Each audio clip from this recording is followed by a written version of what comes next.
Hello student, PSC part 1 physics की class में मैं ब्रजेश सक्सेना एक बार फिर उपस्थित हूँ एक नए टॉपिक के साथ। आप देख रहे हैं हमारा चैनल पेपर हैकर।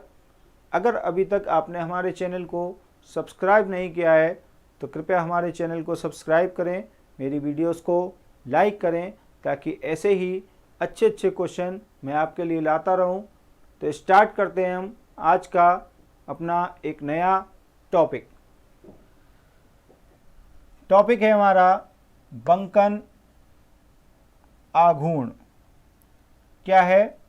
बंकन आघूर्ण, बेंडिंग मोमेंट को डिफाइन करना है और एक दंड को मोड़ने के लिए आवश्यक बलयुग्म व्यंजक को यानी कपल मोमेंट को क्या करना है? स्थापित करना है। ठीक है, 12th में आपने पढ़ा होगा कि जो पुल होते हैं उनके जो पिलर होते हैं वो आई शेप में क्यों बनाए जाते हैं? पढ़ा था। वो इसीलिए बनाए जाते हैं कि जब उस पर लोड पड़े, फ्लेक्सिबल हो, तो जब वो उनमें बंकन आघूर्ण उत्पन्न होता है तो उससे उनके टूटने का खतरा रहता है। ठीक है, तो आज हम इस बंकन आघूर्ण को थोड़ा सा विस्तार में पढ़ेंगे। तो लिखा है जब किसी बॉडी को एक्सटर्नल कपल लगाकर, कपल मतलब बलयुग्म लगाकर मोड़ा जाता है तब इलास्टिसिटी के कारण उसका जो आंतरिक प्रत्यानयन बलयुग्म उत्पन्न हो जाता है। प्रत्यानयन बलयुग्म के बारे में जानते हैं। प्रत्यानयन बलयुग्म क्या होता है? जो उसके जो बाहर से बलयुग्म लगता है उसका अपोजिट होता है, उसकी फ्लक्चुएशन का क्या करता है? विरोध करता है। जब वो उसकी शेप बदली जा रही होती है तो उसका क्या करता है? विरोध करता है, उसकी अपोजिट डायरेक्शन में वर्क करता है।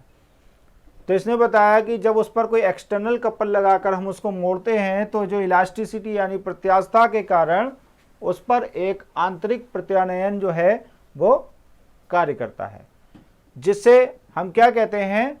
बेंडिंग मोमेंट कहते हैं। क्या कहते हैं इसे? बेंडिंग मोमेंट कहते हैं। इक्विलिब्रियम यानी कि साम्य अवस्था में जो बाइंडिंग मोमेंट का मान होता है वो एक्सटर्नल कपल के बराबर होता है। यानी उस पर हम जितना भी एक्सटर्नल कपल लगाते हैं उसकी शेप को चेंज करने के लिए, तो अगर साम्य अवस्था है तो उस कंडीशन में जो इसका बेंडिंग मोमेंट होगा वो एक्सटर्नल कपल के इक्वल होगा, यानी उसके बराबर होगा। ठीक, लेकिन कैसा होगा? अपोजिट होगा। ठीक है, परिमाण में, मैग्नीट्यूड में क्या होगा? बराबर होगा, लेकिन डायरेक्शन में कैसा होगा? अपोजिट होगा। अब हम इसका मैथमेटिकल एक्सप्रेशन, इसका फॉर्मूला निकालेंगे। ये एक शेप थी, कोई बीम था ये। ठीक है, इसके बाद इसकी शेप ये हो गई। ठीक है, इसको ऐसे पकड़ के खींच दिया गया। ठीक, तो ये ऐसे की जगह कैसी हो गई? ऐसी, इस शेप में। ठीक, तो इसकी लेंथ में कुछ वृद्धि हुई। देखिए यहाँ से यहाँ तक पहले जो थी वो कैपिटल आर थी, जो कि यहाँ पर शो है। ठीक है, ये इसमें कुछ खिंचाव उत्पन्न हुआ z। ठीक, तो जो इसकी प्रारंभिक लंबाई थी l, देखिए आपने एक फॉर्मूला पढ़ा होगा, angle equal chord upon radius. Angle equal to होता है कॉर्ड अपॉन रेडियस। यहां पर एंगल कितना बन रहा है? थीटा। ठीक है, कॉर्ड अपॉन रेडियस कितना है? r। कॉर्ड हमें निकालनी है तो थीटा इक्वल कॉर्ड हमने मान ली l, यानी इसकी जो लेंथ है, और रेडियस हमने मान ली कितनी? Capital R। तो यहाँ से l इक्वल क्या हो जाएगा? r थीटा, जो कि ये लिखा हुआ है। ठीक, अब हमने इसको खींच दिया जब खींचेंगे तो इसमें इतना इंक्रीमेंट हो जाएगा z का, ठीक। तो जो अंतिम लंबाई होगी वो कितनी हो जाएगी, r प्लस जेड थीटा, ठीक। पहले लंबाई थी r थीटा, अब लंबाई हो गई r प्लस जेड थीटा। लंबाई में कितनी वृद्धि हुई ये निकालने के लिए क्या करेंगे, दोनों लंबाइयों को माइनस कर देंगे, घटा देंगे। तो चलते हैं घटाते हैं।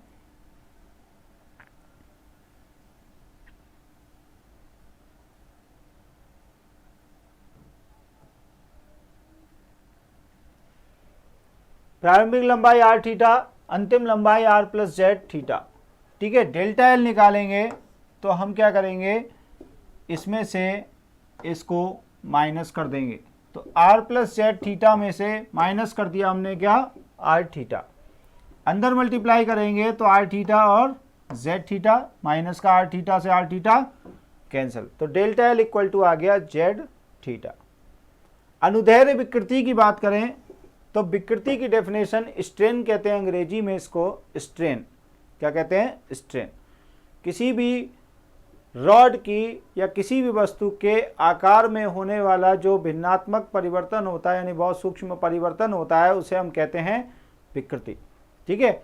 और अनुदैर्ध्य विकृति का जो फॉर्मूला होता है वो होता है लंबाई में होने वाली वृद्धि बटे उसकी प्रारंभिक लंबाई, ठीक, डेल्टा एल अपॉन एल। तो लंबाई में वृद्धि कितनी हुई थी, जेड थीटा। पहले आर थीटा थी, उसके बाद जेड प्लस हो गया, यानी कि जेड थीटा की इसमें क्या हुई थी, वृद्धि। तो ऊपर आ गया जेड थीटा और डेल्टा एल कितना है, ये एल की वैल्यू कितनी थी, आर थीटा, ठीक। थीटा से थीटा कैंसिल हो जाएगा, तो जो अनुदैर्ध्य विकृति निकल के आएगी वो कितनी आएगी, जेड अपॉन आर।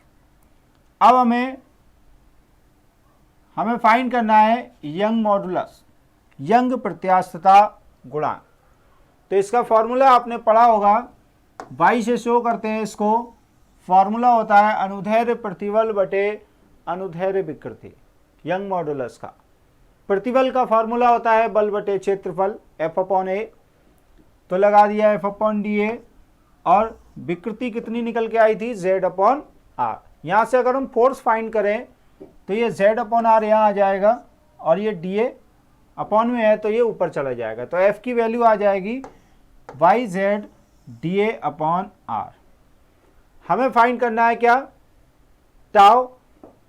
तो डी टाउ इक्वल टू होता है फोर्स इंटू परपेंडिकुलर डिस्टेंस, बलागुण बराबर बल गुणा लंबवत दूरी।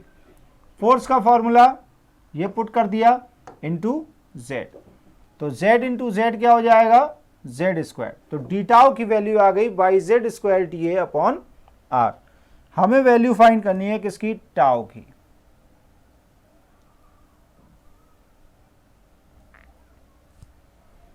टाउ की वैल्यू फाइंड करने के लिए हम इसका इंटीग्रेशन कर देंगे, by Z square D A upon are.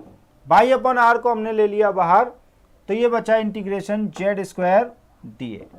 इस जेड स्क्वायर डी ए को हमने मान लिया आई डैश, ठीक है। ये लिखा है जहां I dash equal to Z square D A, जिसे हम कहते हैं जड़त्व आघूर्ण, ठीक है। तो ये था हमारा बेंडिंग मोमेंट, ठीक है, यानी कि बंकन आघूर्ण और उसका मैथमेटिकल एक्सप्रेशन। इसको हम v से भी शो करते हैं, ठीक है। तो आई होप ये क्वेश्चन आपको समझ में आ गया होगा।